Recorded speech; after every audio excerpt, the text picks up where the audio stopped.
दोस्तों, अगर आप भी एक इंसान हैं तो एक ना एक दिन आप भी जरूर मर जाएंगे। ऐसे जिंदा रहेंगे मैं जानता हूं ये एक बहुत ही उदास कर देने वाला थॉट है, लेकिन ऐसी सच्चाई है जिससे आप और मैं कभी भी भाग नहीं सकते। ह्यूमंस की सबसे अच्छी बात यह है कि हम डेथ के बारे में ज्यादा नहीं सोचते और अपनी लाइफ को जितनी ज्यादा हो सके अच्छे से जीने की कोशिश करते हैं। ह्यूमंस की एक और बात बहुत ही ताज्जुब कर देने वाली है और वो ये कि हम किसी भी प्रॉब्लम से डर के नहीं भागते, बल्कि उसके सॉल्यूशंस निकालने की कोशिश में लग जाते हैं। हम हमेशा से ही बहुत क्यूरियस रहे हैं और हमारी इसी क्यूरियोसिटी ने आज लाइफ के अल्टीमेट ट्रूथ को सॉल्व करने पर मजबूर कर दिया है। टेक्नोलॉजी और मेडिसिन की हेल्प से अपनी छोटी सी लाइफ को किस तरह और बढ़ाया जा सके ये जानने में हम बहुत ही बेहतर हो गए हैं। लेकिन क्या सिर्फ अपनी लाइफ स्पैन को स्ट्रेच करने से हम इमॉर्टल हो जाएंगे? यानी कि क्या हम अपने जीवन काल को बढ़ाकर अमर बन सकते हैं? वैज्ञानिकों का मानना है कि अगर हम किसी तरह अपनी ब्रेन और बॉडी को अपग्रेड करके ज्यादा समय तक जिंदा रख भी पाए तो भी ब्रह्मांड के एंड तक जिंदा नहीं रह पाएंगे। अब इस दुनिया का अंत तो जरूर होगा और बहुत ज्यादा चांसेस है कि इस दुनिया के अंत होने से पहले ही हम सबका विनाश निश्चित है। तो असली सवाल ये उठता है कि क्या हम अपनी इस नॉर्मल लाइफ स्पैन को कुछ सालों तक बढ़ा पाएंगे? आज इसी सवाल का जवाब हम जानने की कोशिश करेंगे। तो हेलो गाइस, मैं हूं कौशिक और चलिए जानते हैं कि how close are we to immortality. दोस्तों, ज्यादातर इंसान बूढ़े होके मर जाते हैं।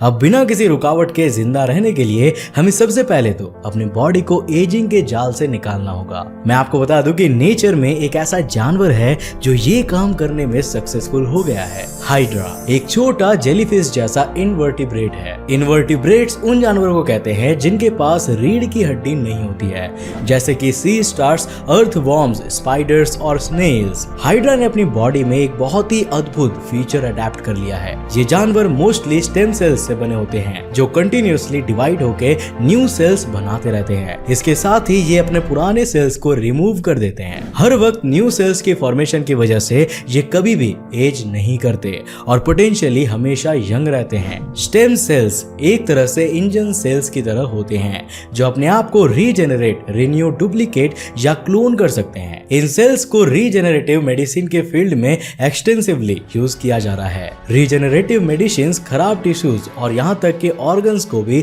रिप्लेस कर सकती है। स्टेम सेल्स 3 प्रकार के होते हैं। पहला है एम्ब्रायोनिक स्टेम सेल्स। इस तरह के सेल्स में बहुत ज्यादा पोटेंशियल दिख रही है। ये बहुत ही फ्लेक्सिबल टाइप के सेल्स होते हैं जो किसी भी तरह के ह्यूमन सेल के साथ मिल सकते हैं। एम्ब्रायोनिक स्टेम सेल्स को प्लूरिपोटेंट भी कहते हैं। इसका मतलब ये ह्यूमन बॉडी के किसी भी सेल को बना सकती है। दूसरे टाइप का स्टेम सेल है umbilical cord stem cells. Cord stem cells को बच्चे के बर्थ के बाद मदर की परमिशन से हार्वेस्ट किया जा सकता है। कॉर्ड सेल्स मल्टीपोटेंट होते हैं। इसका मतलब ये एक से ज्यादा टाइप के सेल में डेवलप हो सकता है। डॉक्टर्स कॉर्ड सेल्स की हेल्प से ल्यूपस, अर्थराइटिस और HIV तक की ट्रीटमेंट कर सकते हैं। अब दोस्तों, थर्ड टाइप के स्टेम सेल्स है अडल्ट स्टेम सेल्स। इस तरह के सेल्स बोन मैरो, ब्लड या फैट से कलेक्ट किए जा सकते हैं। इन सेल्स के पास बहुत ही लिमिटेड पोटेंशियल होता है। ह्यूमंस के पास भी स्टेम सेल्स होते हैं जिससे वो अपने सेल्स को रिपेयर करता है और यहाँ तक कि न्यू ऑर्गन जैसे कि लिवर को भी बनाता है। रिसर्चर्स का मानना है कि एक न्यू बॉर्न बेबी में 50 साल के बूढ़े आदमी के मुकाबले 40 गुना ज्यादा स्टेम सेल्स होते हैं। लेकिन हमारी ह्यूमन बॉडी पूरी तरह से इन सेल्स से नहीं बनी होती। ह्यूमंस के सेल्स सिर्फ डिवाइड होकर नए सेल्स बनाने का काम नहीं करते, बल्कि उनके और भी फंक्शंस होते हैं, जैसे कि रेड ब्लड सेल्स ऑक्सीजन को हमारी बॉडी में ट्रांसपोर्ट करते हैं। यहाँ हम कह सकते हैं कि सेल्स के इन दूसरी इंपॉर्टेंट फंक्शनैलिटीज की वजह से ही उन्होंने अपने डिवाइड होकर न्यू सेल्स बनाने की कैपेबिलिटी खो दी है।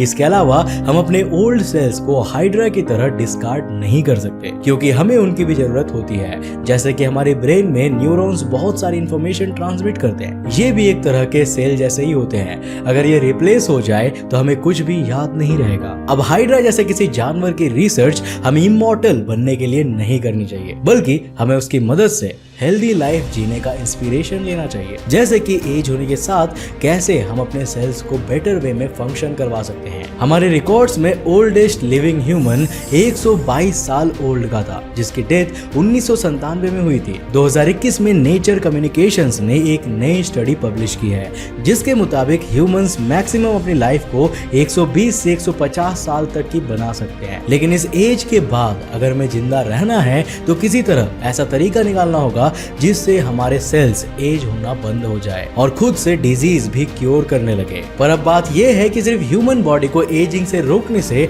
हम इमॉर्टल नहीं बन जाएंगे। भले ही हाइड्रा इमॉर्टल हो, लेकिन वो फिर भी मर सकते हैं। बहुत से फिशेस उनके प्रेडेटर्स हैं और कभी कभी तो एनवायरनमेंट में आए सडन चेंज से भी उनकी डेथ हो जाती है। ह्यूमंस के ज्यादातर प्रेडेटर्स तो नहीं होते, लेकिन हम एक्सीडेंट प्रोन जरूर होते हैं। इसके साथ ही हमारे लिए हार्श एनवायरनमेंट को सरवाइव करना बहुत ही मुश्किल होता है। माना जा रहा है कि फ्यूचर में नैनो टेक्नोलॉजी में बहुत से एडवांसमेंट्स होंगे, जिससे ह्यूमंस अपनी बॉडी की बायोलॉजिकल लिमिट्स क्रॉस कर देंगे। नैनो टेक्नोलॉजी में हम मटेरियल्स को नैनो स्केल पर मैनिपुलेट करते हैं, यानी कि ऐसे मटेरियल्स जो कि 100 नैनोमीटर से भी छोटे होते हैं। इतने छोटे मशीन्स पॉसिबली ब्लड के अंदर ट्रैवल कर पाएंगे और हमारे अंदर मौजूद डैमेज्ड सेल्स को टाइम के साथ साथ रिपेयर कर पाएंगे। नैनोटेक बहुत से डिजीज को भी क्योर कर सकते हैं और यहाँ तक कि कुछ टाइप के कैंसर्स को भी ट्रीट कर सकते हैं। यूनिवर्सिटी ऑफ ऑस्ट्रेलिया का कहना है कि नैनोटेक की हेल्प से हम कैंसरस सेल्स को रिमूव कर सकते हैं। वॉर्सेस्टर पॉलिटेक्निक इंस्टीट्यूट के रिसर्चर्स एंटीबॉडीज को चिप्स के कार्बन नैनो ट्यूब्स में अटैच करके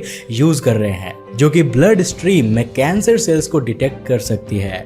इसके अलावा मेडिसिन में नैनो टेक्नोलॉजी की एक और एप्लीकेशन डेवलप हो रही है, जिससे nano particles drugs, heat, light और दूसरे सब्सटेंस को स्पेसिफिक सेल्स तक पहुंचा सकती है। इन पार्टिकल्स को इस तरह से डेवलप किया जा रहा है कि वो डिजीज्ड सेल्स से अट्रैक्ट हो और डायरेक्टली उस सेल की ट्रीटमेंट कर सके।